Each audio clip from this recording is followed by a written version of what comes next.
नमस्कार, बहुत स्वागत है आप सभी का। आपके साथ मैं अक्षय बिदुआ। आप देख रहे हैं स्वराज एक्सप्रेस। विधानसभा चुनाव से पहले बीजेपी छत्तीसगढ़ में बड़े बदलाव कर रही है। संगठन के स्तर पर कुछ दिनों से काफी बदलाव देखने को मिल रहे हैं और इसी कड़ी में रविवार को एक बड़ा फैसला हुआ है। कई मोर्चे और प्रकोष्ठों में बदलाव किए गए हैं। वहीं 2023 विधानसभा चुनावों से पहले संघ की बैठक और फिर जेपी नड्डा के दौरे के बीच इस फैसले को भी काफी अहम छत्तीसगढ़ में माना जा रहा है। ये एक बड़ा सियासी फैसला बड़े सियासी समीकरण बदलने के लिए हो सकता है। पूरी खबर इस रिपोर्ट में देखिए, फिर करेंगे लौटकर इस मुद्दे पर चर्चा। मिशन 2023 की तैयारियों में जुटी बीजेपी संगठन प्रदेश में लगातार संगठनात्मक बदलाव कर रहा है। पहले प्रदेश अध्यक्ष फिर नेता प्रतिपक्ष, उसके बाद प्रदेश प्रभारी भी बदल दिए गए हैं। साथ ही प्रदेश अध्यक्ष अरुण साव ने नई प्रदेश कार्यकारिणी की सूचना जारी की है, जिसमें लगभग नए और युवा चेहरों को तवज्जो दी गई है। हालांकि भाजपा का कहना है कि नई कार्यकारिणी में नए चेहरे और युवाओं को मौका दिया गया है, जिसमें अनुभव का संयोजन भी शामिल है। जबकि कांग्रेस पार्टी का कहना है कि भाजपा में यह बदलाव फिजूल की कवायद साबित होगी।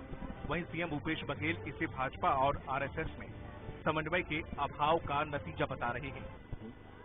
एक संतुलित टीम हमने समग्र रूप से विचार करके बनाया है और एक तरफ अनुभवी लोग हैं तो दूसरी तरफ युवा और ऊर्जावान लोगों को भी हमने इस टीम में रखा है। ये आरएसएस और बीजेपी के बीच एक लंबी फाइट की गई है, जिस दरार को भरने की कोशिश की जा रही है। इसके बारे में कुछ बयान दे। एक सवाल इस बात का है, पुरंदेश्वरी जी उस बैठक में शामिल थे और उसको हटा दिया गया। दरअसल भाजपा में जिस बदलाव की लंबे समय से चर्चा थी वो हो ही गया है। छत्तीसगढ़ भाजपा की लगभग पूरी टीम को बदल दिया गया है। कुछ और पदाधिकारियों को पुराने पदों से प्रमोट किया गया है, तो कुछ को प्रमुख मोर्चों के पदों से हटाकर दूसरी जिम्मेदारियों में शिफ्ट कर दिया गया है। नई सूची के मुताबिक बड़ा बदलाव भारतीय जनता युवा मोर्चा की टीम में देखने को मिला है। अब तक जिम्मा संभाल रहे अमित साहू को हटाकर आदिवासी चेहरे और रायगढ़ के रवि भगत को जिम्मेदारी सौंपी गई है। युवा मोर्चा की टीम का अहम रोल पार्टी की गतिविधियों और चुनावी माहौल बनाने में होता है। पूर्व आईएएस ओपी चौधरी को संगठन में मंत्री से महामंत्री बना दिया गया है। मीडिया का जिम्मा अब नलनीस ठोकने की जगह पर अमित चिमनानी संभालेंगे। साथ ही लंबे अरसे से पार्टी कोषाध्यक्ष की कमान संभाल रहे गौरी शंकर अग्रवाल को हटा दिया गया है। उनकी जगह पर नंदन जैन को कोषाध्यक्ष नियुक्त किया गया है। लेकिन भारतीय जनता पार्टी में जो नीचे से ऊपर तक बदलाव की बयार बह रही है, भाजपा का नेतृत्व तो समझता है कि वह सारे के सारे लोगों को बदल के भारतीय जनता पार्टी की छत्तीसगढ़ से डूब चुकी नैया को बचा लेंगे, तो असंभव है। फेरबदल हमारे यहाँ हो रहे हैं, नई ऊर्जा से लोग काम कर रहे हैं, सरकार को चारों तरफ से घेर रहे हैं। इससे भय में है कांग्रेस की सरकार, और जो व्यक्ति डरते हैं वो केवल यही कहते पाए जाते हैं कि कुछ नहीं होगा, लेकिन उनकी रातों की नींद उड़ चुकी है। मिशन 2023 की तैयारियों में जुटी बीजेपी चुनाव के पहले संगठन को मजबूत करने की कवायद में लगी है। अब देखना होगा कि भारतीय जनता पार्टी को इस संगठनात्मक सर्जरी से आगामी विधानसभा चुनाव में कितना फायदा होगा। दिलीप साहू, स्वराज एक्सप्रेस, रायपुर। तो अब ये जो कुछ हो रहा है छत्तीसगढ़ में, अभी जिस तरीके के समीकरण बन रहे हैं, बीजेपी जो कर रही है उससे बीजेपी के अपने कार्यकर्ता, बीजेपी के पक्षधर और बीजेपी के तमाम जितने भी पदाधिकारी हैं वो उत्साहित है। लेकिन केंद्र चिंतित है और केंद्र चाहता है भगवाकरण पूरे देश का और एक रंग में रंगेगा। छत्तीसगढ़ इसमें एक अपवाद है जिसके लिए सारी कोशिशें हैं। चर्चा के मेहमान हमारे साथ जुड़ चुके हैं। कांग्रेस प्रवक्ता हैं नितिन भंसाली, बीजेपी प्रवक्ता अनुराग सिंहदेव इस वक्त मेरे साथ हैं और वरिष्ठ पत्रकार बाबूलाल शर्मा जी मेरे साथ जुड़ चुके हैं। बहुत बहुत स्वागत आप सभी मेहमानों का स्वराज एक्सप्रेस में। तो नितिन भंसाली जी, सबसे पहले सवाल पहला बीजेपी प्रवक्ता से होना चाहिए, लेकिन मैं आपके पास आऊंगा और आपसे जानना मैं ये चाहता हूं कि जैसा अभी अमित चिमनानी कह रहे थे कि सरकार को घेर रहे हैं और इसीलिए सरकार तिल मिला रही है, क्या वाकई ऐसा है? और क्या आप लोगों को किंचित मात्र इस बात की चिंता है कि बीजेपी पूरा दम खम जोर लगाए हुए है, पूरे देश में भगवा परचम फहरा रहा है, लेकिन अब अकेला छत्तीसगढ़ और कुछ एक राज्य पूरे देश में ऐसे हैं जहां पर ये भगवा नहीं है और ये कोशिश अब बीजेपी की है। आप लोग कितना तैयार हैं या बेफिक्र हैं? देखिए ये डूबती नैया को भाजपा की छत्तीसगढ़ में बचाने का एक असफल प्रयास है। पहले नेता प्रतिपक्ष, फिर प्रदेश अध्यक्ष, फिर प्रदेश की प्रभारी, फिर नई टीम, फिर पुराने लोगों की रवानगी, इन चीजों से कुछ होना जाना नहीं है। बीजेपी जनता के बीच अपना विश्वास पूर्ण रूप से खो चुकी है। जनता ने इन्हें 2018 के विधानसभा चुनाव में ही रिजेक्ट कर दिया था, सत्ता से बेदखल कर दिया था। अब ये चेहरे बदलकर अगर ये सोच रहे हैं कि ये वापस सत्ता के निकट पहुंच जाएंगे, तो मैं ये बता दूं कि हम 71 विधायक तो कांग्रेस के वर्तमान में हैं और हम 71+ पर काम कर रहे हैं।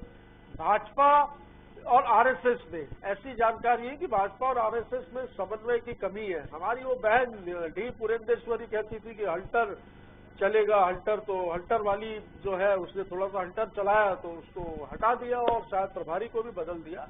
हमें कोई चिंता नहीं, हम हमारा काम कर रहे हैं और जिस प्रकार घोषणा पत्र, जन घोषणा पत्र के अनुरूप जनता ने विश्वास दिखाकर जो सत्ता सौंपी है, हम बिल्कुल उस पर खरे उतर रहे हैं। लगातार उपचुनावों के और सारे नगरीय निकाय, नगर पंचायत, कोऑपरेटिव इलेक्शन, विधानसभा के उपचुनाव, सारे उपचुनाव आप 2018 के बाद के देख लीजिए, चुनावों को देख लीजिए, उसमें कांग्रेस ने रिकॉर्ड तोड़ मतों से कांग्रेस के प्रत्याशी ने विजय हासिल की है और भाजपा जो है वहां उनको मुंह की खानी पड़ी है। हम भाजपा मुक्त छत्तीसगढ़ की ओर बढ़ रहे हैं। छत्तीसगढ़ विकास के पथ पर अग्रसर है और छत्तीसगढ़ मॉडल की चर्चा देखिए पूरे देश में हो रही है। आज गुजरात मॉडल को कोई नहीं पूछ रहा है। तो ये इनका आंतरिक मामला है। ये जो बदलाव करना है करें, बदलाव करके खुश हो, बाकी मिलना कुछ नहीं है, क्योंकि कांग्रेस अपने काम के बूते पर जो कहा सो किया, उस बूते पर मैदान में है और हमारा कार्यकर्ता मजबूती से बूथ स्तर पर आने वाले चुनाव की तैयारी में है। 2023 तो जीतेंगे, 2024 में भी इस मोदी सरकार को, झूठ बोलकर सत्ता में आने वाली मोदी सरकार को सत्ता से बाहर करने की योजना कांग्रेस की है। ठीक है, लौटूंगा आपके पास। अनुराग सिंहदेव जी, ये हमने अपने शो में जो नाम दिया है वो है सर्जरी से समाधान। तो मैं ये जानना ये चाहता हूँ कि ये जो छत्तीसगढ़ में इस वक्त संगठन की सर्जरी हो रही है, इसकी क्या जरूरत है?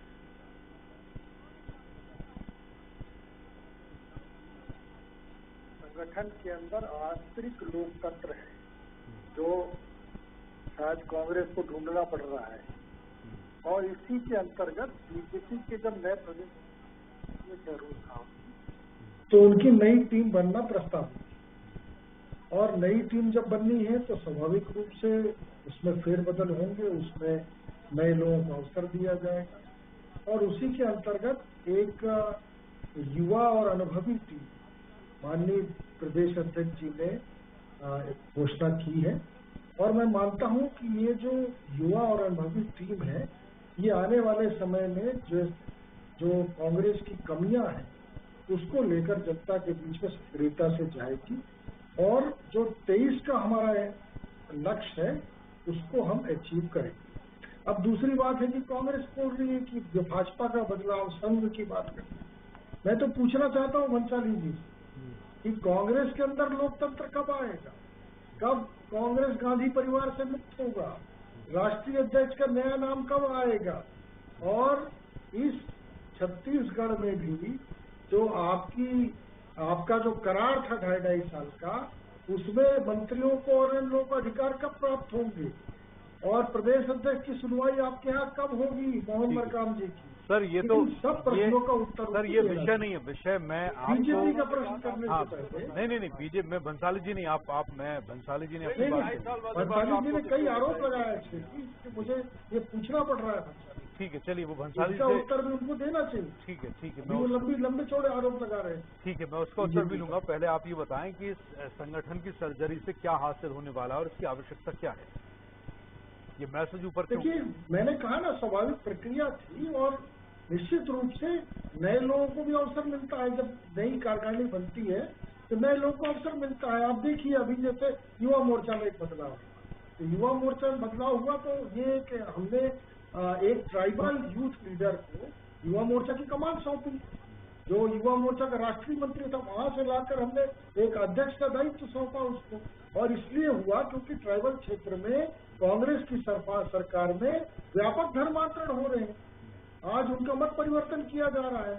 वहां पर उनकी योजनाओं को बंद किया जा रहा है। ये नहीं कह रहे आपकी ट्राइबल के क्षेत्र में जनता आपको कांग्रेस का जो ये कुचक्र चल रहा है आपने ट्राइबल के इसके खिलाफ खड़ा करना चाहते हैं। ठीक बात है। अभी हमने मीडिया प्रभारी ट्राइबल अध्यक्ष तो क्यों हटा वो दिया? सीए है, चार्टर्ड अकाउंटेंट है। चार्टर्ड अकाउंटेंट होने के नाते इस सरकार की जो हाल में उसको वो जनता के सामने प्रस्तुत करेंगे। तो ये तो हमारा जो बदलाव है वो सारगर्भित है और उसको लेकर कांग्रेस चिंतित है। ठीक है, और रातों की नींद हराम हो गई है।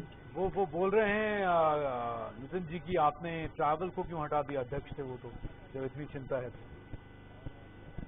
नहीं, लेकिन हमने ट्राइबल युवा को अध्यक्ष बना भी दिया। हमने ट्राइबल अध्यक्ष को युवा मोर्चा का अध्यक्ष बना दिया। फर्क है भाई, तो ये इनको हटाने का भी तो रीजन दीजिए। और वो भी आदिवासी दिवस के मुख्यमंत्री भी मांग रहे हैं जी कि ट्राइबल आदिवासी दिवस के दिन आदिवासी अध्यक्ष को हटा दिया। तो ये आवाज बंद कर देते हैं आदिवासी ट्राइबल के हित की बात न करें भाई साहब। देख चुका है ट्राइबल आपके कार्यकाल में 15 साल में। चेहरा बदल लेने से आपकी नीयत और आपकी कारगुजारियां नहीं बदलेगी। राष्ट्रपति आपके पाप नहीं धुलेंगे। मुर्मू जी जिनको आपके नेता राष्ट्रपति बोल रहे थे, कम से कम आप आदिवासी हितों की बात मत करिए। आपको तो खेद प्रकट करना चाहिए कि कांग्रेस के नेता आदिवासी राष्ट्रपति महामहिम को आदिवासी आपने पूरा बस्तर साफ हो गया। अरे बस्तर से आपने कौन सा मंत्री बना दिया? 12 विधायक जिता के दिया बस्तर वालों माफी मांग ली। एक आपने एक मंत्री बनाया है वहाँ से, वो पूछ रहे हैं 4.5 साल से बस्तर में आप दूसरा मंत्री कब बनाओगे? सारी विधानसभाएं हमारी, जिला पंचायत हमारा, नगर पंचायत हमारा, सरपंच हमारे, क्या बचा आपके पास बस्तर से भाजपा। चलिए ठीक है, मैं लौटूंगा। बाबूलाल शर्मा जी छत्तीसगढ़ होने जा रहा है, अब उस दिशा में काम कर। बाबूलाल शर्मा जी मेरे साथ हैं। बाबूलाल जी, कांग्रेस मुक्त की तरफ बाबूलाल जी, ये सर्जरी से क्या हासिल होने वाला है और इसका मैसेज क्या है जनता में? क्या आप और मैं जो समझ रहे हैं एक पत्रकारी दृष्टिकोण से, क्या वही है कि सब कुछ ठीक नहीं है? देखिए, कार्यकर्ताओं में उत्साह नहीं है तो सभी लोग जान रहे हैं, उसके ये प्रयास है, बूस्ट करने का एक प्रयास है। और देखिए, जब नया कप्तान बनाया जाता है, जब जहाज की कमान वो संभालता है, तो वो पुरानी टीम के साथ काम करना असहज महसूस करता है। तो अपनी टीम तैयार करता है और जो उसके निर्देशों का पालन करे, और यह उनकी अपेक्षा रखी जाएगी उन लोगों से जो उसको चयन करेगा, वैसी ही टीम बनाने का प्रयास आज अरुण साहू जी ने किया है। निश्चित रूप से सलाह लेकर किया होगा। और कई ऐसे चेहरे जिनको रिपीट किया गया है, जिनसे काम लेना है, ओपी चौधरी जैसा चेहरा मंत्री से उसको महामंत्री बनाया, वो महत्वपूर्ण बात है। और जो एक भूपेंद्र सवन्नी बिलासपुर के ही रहने वाले हैं, उनको 2 पद दिए गए हैं। अकेले व्यक्ति है जिनको 2 पद प्राप्त हुए हैं, एक उपाध्यक्ष का पद है, दूसरा दुर्ग प्रभारी का पद है। वो बिलासपुर से है। और खास नेता प्रतिपक्ष, पूर्व जो नेता प्रतिपक्ष थे धर्मलाल कौशिक, एकदम खास है। निश्चित रूप से वो इनके भी विश्वसनीय होंगे क्योंकि बिलासपुर के ये भी रहने वाले हैं। तो इस कारण से बहुत सारी अपनी टीम बनाने की इसमें जो है, देखिए भूपेश बघेल जी ने भी अपनी अध्यक्षता के दौर में जब वो अध्यक्ष बने थे तो उन्होंने इसी तरह जैसे सारे बल बदल डालूंगा की शैली में उन्होंने भी बहुत सारे परिवर्तन किए थे। और बड़े पुराने लोग, जमे हुए जो लोग थे, उनको किनारे किया था, उसको सफलता मिली थी। तो वही सोच इस भारतीय जनता पार्टी के पास भी, इसमें नए को अवसर देने का प्रयास भी दिखता है। और इस निर्णय में बिल्कुल वो चीज समाहित है कि नए को अवसर दिया जाएगा तो शायद उसका लाभ मिलेगा। और एक बड़ा परिवर्तन जरूर जो है चौंकाने वाला है, वो गौरी शंकर अग्रवाल जो लंबे समय से जो है वो कोषाध्यक्ष के पद पर बहुत सफलता से काम कर रहे थे, उनको हटा दिया गया है और नंदन जैन को लाया गया है। तो गौरी शंकर अग्रवाल कैसे इस बात को बर्दाश्त कर पाएंगे, क्या होगा, ये भविष्य के ऊपर है। और जब देखिए संगठन का कोई बदलाव होता है ना, व्यापक बदलाव, तो थोड़ा असंतोष जरूर आता है। ये हर संगठन के साथ गुजरती है ये घटना। जब कांग्रेस के संगठन में परिवर्तन हुआ था तो वहां भी इस तरह की घटना। लेकिन अभी आप पूछेंगे, अगर बीजेपी के नेताओं से किसी भी पार्टी में इस तरह का बदलाव होता है तो सब इस बात को दरकिनार करेंगे। लेकिन आप और हम जानते हैं कि भीतरघात होता है, इससे एक तरह का रिस्क भी होता है। और जो टॉप मैनेजमेंट है बीजेपी का, जो शीर्ष नेतृत्व है केंद्र में, वो इस बात को जानता है कि उसको मैनेज कैसे करना है। तो क्या ये रिस्क ले रहे हैं? पार्टी जो है वो निश्चित रूप से जो है रिस्क लेती है। और वो क्या होगा देखें, ज्यादा से ज्यादा क्या होगा देखें, इस सोच से काम करती है। मैंने जो महसूस किया अभी तक, तो उसी आधार पर जो है इन्होंने ये बहुत बड़ा, देखिए मीडिया प्रभारी कितना एक अच्छा चयन, आप देखिए 72 मेहनती व्यक्ति को प्रभार दिया गया है, जो पॉइंटेड आंकड़ों पर बात करता है हमेशा। मैंने कई बार उनके साथ डिबेट किया है, मैंने महसूस किया है कि प्रवक्ताओं में सबसे बेस्ट अपना तरीके से अपनी पार्टी का पक्ष रखने वाला व्यक्ति अमित चिमरानी। और देखिए मेरी सोच के अंदर वो बहुत फिट प्रवक्ता था, उसको मीडिया प्रभारी का प्रभार दिया गया है। निश्चित रूप से एक अच्छा निर्णय इनका है। तो आज मीडिया जो है, आज से ही देखिए आप, मैंने अमित चिमरानी एकदम सक्रिय हो गए। तो ऐसे सोच बनी है भारतीय जनता पार्टी में कि ऐसे सक्रिय लोगों से काम लिया जाए, जो युवा चेहरे हैं, नए चेहरे हैं और अच्छा काम कर सकते हैं, कर रहे थे, उनको मौका दिया जाए। ये सोच जो है, इसमें निश्चित रूप से जो है, ये 12 महीने के 14 महीने का जो समय बचा है, उसमें कांग्रेस जो जिस पथ में आगे जा रही, ग्रामीण राजनीति जो उसकी मजबूत हुई है, जिसकी वजह से चुनौती महसूस कर रही है भारतीय जनता पार्टी, उसको चुनौती देने के लिए खड़े होने का ये प्रयास है। ठीक है, तो ये अनुराग सिंहदेव, अभी जो बाबूलाल शर्मा जी ने कहा, आप भी देख रहे हैं कि अगर बाबूलाल शर्मा जी वरिष्ठ पत्रकार हैं और मैंने उनसे कहा कि हम जिस दृष्टिकोण से इस पूरी राजनीति को और पार्टी की रणनीति को या मैनेजमेंट को देखते हैं, उसका पार्टी एक तरीके से रिस्क तो लेती है, लेकिन जो असंतोष की बात शर्मा जी ने कही, तो क्या अनुराग जी इससे इनकार किया जा सकता है? और आप और हम और ये जनता जो ये डिबेट्स देखती है, जो न्यूज में इंटरेस्ट रखती है, जो नेशनल पॉलिटिक्स पर, राष्ट्रीय राजनीति पर, प्रादेशिक राजनीति पर चर्चाएं करती है, वो इस बात को समझते हैं, उन्हें भ्रमित नहीं किया जा सकता है। देखिए अक्षय जी, बहुत अच्छा विषय माननीय बाबूलाल जी ने भी कहा और आपने जो पत्रकार के नाते उस विषय को आगे बढ़ाया है। मुझे लगता है कि देखिए बीजेपी और कांग्रेस में यही देखिए, कई बार बीजेपी में बड़े बदलाव बहुत सहज तरीके से हो जाते हैं और निश्चित रूप से एक समन्वय की जो कोशिश रहती है बीजेपी में, वो आप कई स्थानों पर आप देखेंगे, कई नए प्रयोग हुए कई राज्यों में, लेकिन वो प्रयोग सफल हुए। वहां पर कोई भी ऐसी स्थिति निर्मित नहीं हुई जिससे हम सत्ता से पीछे चले जाए। वहां पर वो प्रयोग सफल हुए। तो निश्चित रूप से कोई भी बदलाव कहीं पर हो रहा है तो बीजेपी में कांग्रेस से बेहतर समन्वय की स्थिति है और एक टीम वर्किंग है लीडरशिप। तो उसके कारण ये सारी स्थितियों पर यदि कोई नाराजगी होता है, कहीं ना कहीं कोई मतभेद भी होता है, तो उसको तुरंत ठीक तरीके से सुलझा लिया जाता है, ऐसा मुझे लगता है। ठीक है, इसे लेकर नितिन भंसाली जी, एक बात समझ नहीं आती है, हम अक्सर तुलना करते हैं मध्य प्रदेश छत्तीसगढ़ की। मध्य प्रदेश में जैसे शिवराज सिंह एक बेहतरीन तरीके से यहाँ पर सत्ता संभाले हुए शासन चला रहे हैं, कई सारी पारियां एज सीएम एक मुख्यमंत्री के तौर पर वो खेल चुके हैं। रमन सिंह जी के बाद जो है छत्तीसगढ़ में अब भूपेश बघेल ने बागडोर संभाली प्रदेश की और अच्छा काम कर रहे हैं, वो खुद कहते हैं और हम भी कहते हैं और हमने भी देखा है। और भूपेश बघेल अक्सर अपने भाषणों में मंच से कहते हैं कि अब गुजरात मॉडल की चर्चा नहीं होती, छत्तीसगढ़ मॉडल की चर्चा होती है। और वो जिस तरीके से लोहा ले रहे हैं, एक राष्ट्रीय पार्टी जो पूरे देश में 70-80%, 85%, 90% स्टेट्स पर जो अपनी हुकूमत चला रहे हैं, अपना राज कर रहे हैं, उनसे आप सीधा लोहा लेते हैं, तो जाहिर सी बात है कि थोड़ा सा चिंतित बीजेपी है। लेकिन मुझे लगता है कि विरोधी खेमे में या विपक्ष को हमेशा कमजोर मानकर नहीं चला जा सकता है। आप लोगों को भी इस बार कुछ रणनीति बनाकर या थोड़ा सा ऊपर जाकर ओवर कॉन्फिडेंस में ना रहकर सोचना चाहिए। ओवर कॉन्फिडेंस की बात मैंने तो शुरू में ही कहा डिबेट की, हम हमारे काम को लेकर जनता के बीच जाएंगे और काम को लेकर ही हम जनता के बीच लगातार जितने भी उपचुनाव हुए, नगरीय निकायों के हुए, नगर पंचायतों के हुए, नगर निगमों के हुए, सब में हमें जनता ने आशीर्वाद दिया है। बीजेपी बन चुकी है छत्तीसगढ़ में पूरी एक प्रयोगशाला, जिसमें प्रयोग किए जा रहे हैं, असफल प्रयोग। मैं तो इसे कहूंगा असफल प्रयोग और असफल सर्जरी। डॉक्टर ऑपरेशन करता कहते हैं ना कि बहुत से ऑपरेशन एक झोला छाप डॉक्टर के हाथ में आप दे दो तो वो ऑपरेशन फेल होता है, वैसी स्थिति दिख रही है। मुझे जानकारी मिली कि संघ को कहीं पे भी इसमें घुटपेट में नहीं लिया गया और 15 राज्यों के प्रभारी भी बदल दिए गए और धड़ाधड़ जो ये बदलाव हो रहे हैं, ये एक खलबली मची हुई है भाजपा में। ऐसा लगता है बिल्कुल कि बौखलाहट और खलबली मची हुई है कि किस तरीके से हम ये शो करेंगे, हम जिंदा हैं।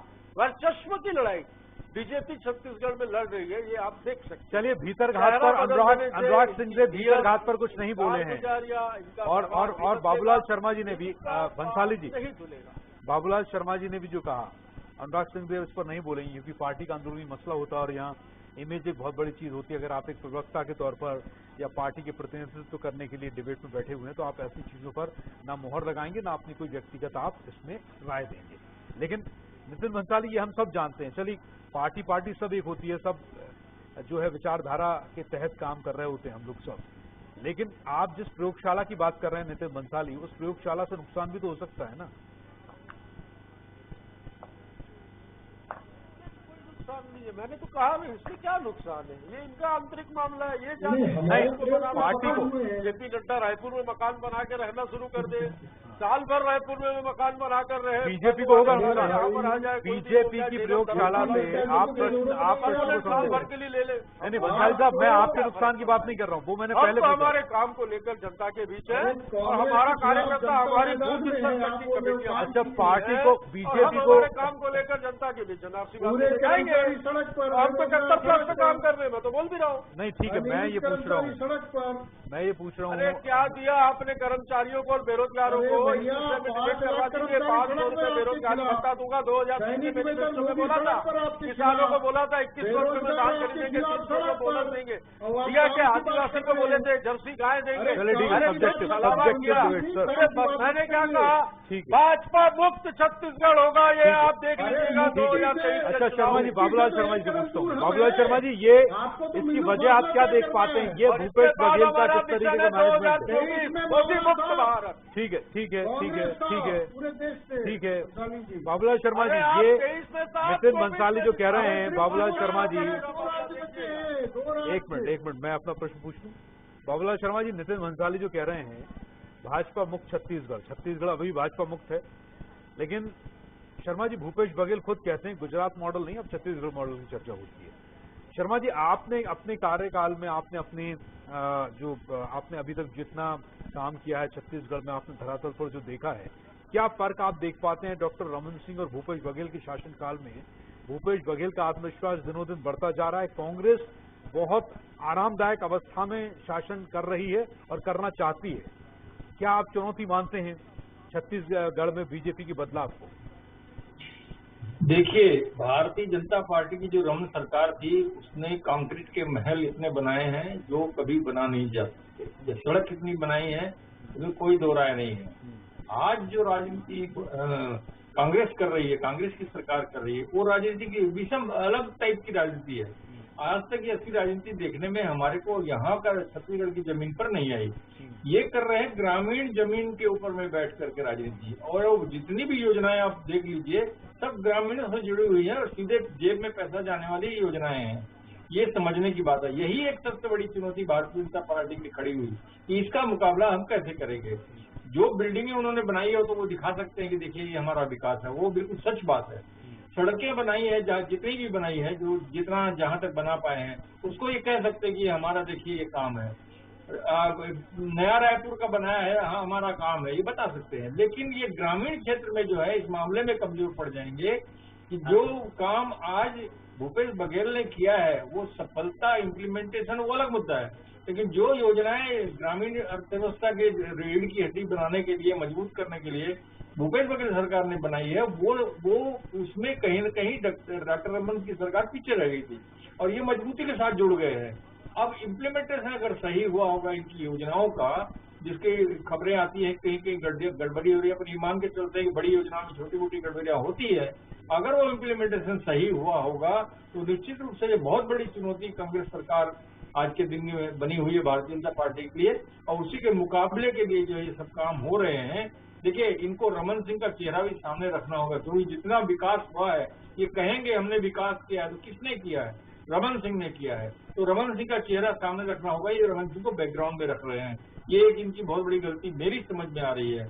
देखिए, पूरी ताकत लगाएगी भाजपा, क्योंकि अभी तक ग्रामीण राजनीति का जवाब कैसे किस तरह दे पाएंगे यह जो है समझ में उनके आया नहीं है कि ग्रामीण राजनीति का कैसा जवाब दिया जाए।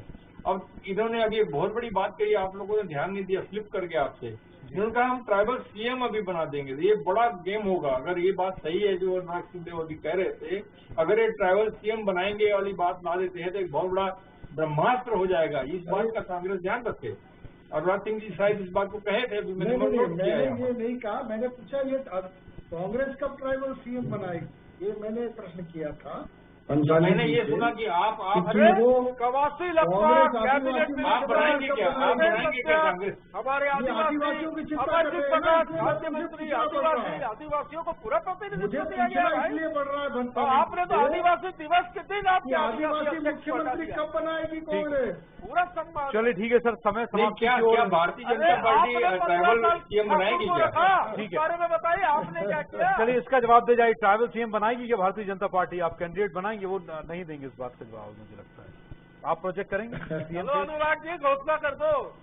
देखिए प्रोजेक्शन का तो कोई है ही नहीं, बहुमत के आधार पर फैसला हो। मोदी जी के नाम पर 2018 में नहीं किया था, यही बता दें 2018 से पहले वैसे भी प्रदेश में इनके पास नहीं, प्रदेश में नहीं, वैसे भी अरे सर देश नाम पर ही लड़ेंगे ना। मैं वही कह रहा हूँ, छत्तीसगढ़ है भाजपा। चलिए ठीक है, बहुत बहुत शुक्रिया, धन्यवाद कीमती समय देने के लिए स्वराज एक्सप्रेस को आपका बहुत बहुत शुक्रिया। और इसी के साथ इस पेशकश में वस्तु